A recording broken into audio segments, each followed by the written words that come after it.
Dear students, in the previous modules, we have learned how to store textual data and numeric data.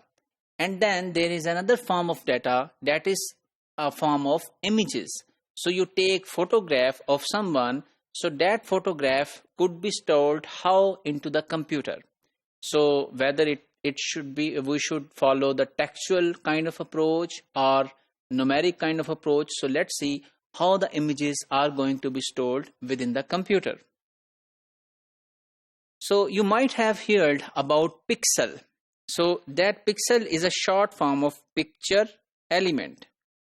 So PIX is picture and then EL is forming the element. So this is pixel. And this is appearance of each pixel is encoded to form a bitmap.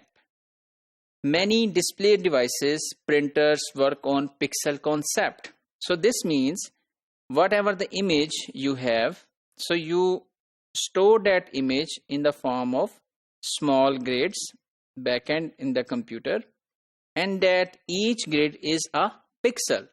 And if there is a color on this place, on this pixel, so then it is forming some image. So these pixels are very small that when they are combined together, they form a fine-grained image. So let's see how.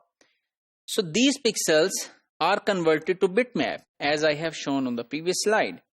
And in black and white images, each pixel is represented as 1 bit. So this means to display such kind of bitmap in the black and white screen, you just need 1 bit for each pixel. So whether it is black, so you can save 1 against it, and if it is white, then you can store 0 for it. So then the device is going to read that bitmap, so that is going to read it in the form of zeros and ones. But when we store black and white image, so we only store 0 and 1. But if the image is a gray shaded image, it has different shades, or there is a possibility that that image is a colored image. So then we follow some other techniques. So such kind of black and white images in the form of 0 and 1 are used in facsimile, which are the machines using fax. So handling shades, we normally do not use 1 bit, we use 8 bits. So in 8 bits, you can display the shades. And now I am expecting that you can now tell me that with 8 bits, how many shades of one color could be represented.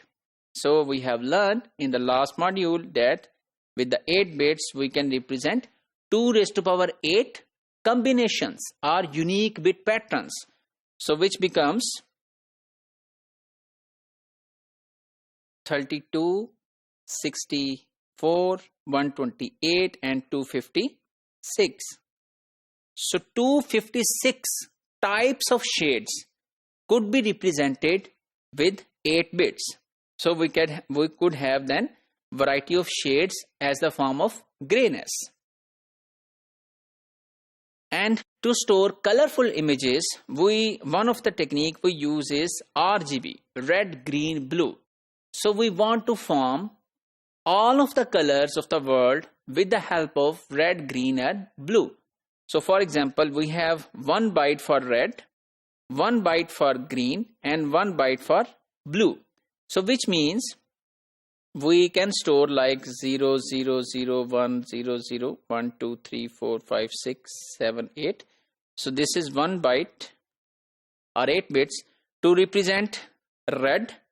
Then we can represent 1, 2, 3, 4, 5, 6, 7, 8 for green and similarly for blue. So this combination of 24 bits will represent one color. So this means with RGB, you can represent 2 raised to power 24 colors, which are more than 16 million colors. And then there is another way of brightness chrominance method. So one brightness component and two color components in brightness chrominance method. So brightness component is pixels luminance, sum of red, green and blue. So that is called luminance, or the sharpness in the image. And then there is another second thing, blue chrominance and red chrominance. So these are two colored chrominance, and difference between luminance and amount of blue or red is called blue chrominance, and difference between luminance and the red color is known as red chrominance. So these three components are used in the brightness chrominance method. And then there is a scaling of images.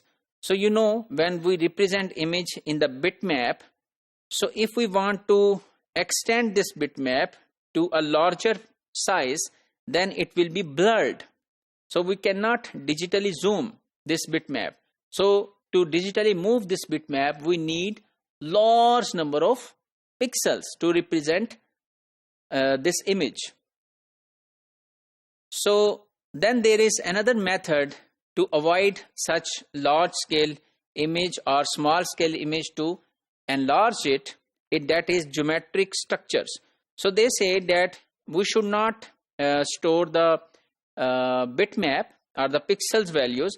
We should use the collection of lines and curves and using analytical geometry, and we see that how geometrical structures should be displayed rather pixel reproduction. So you say that what kind of curve would be here and to what kind of length it would be there, and what kind of analytical geometry we should use.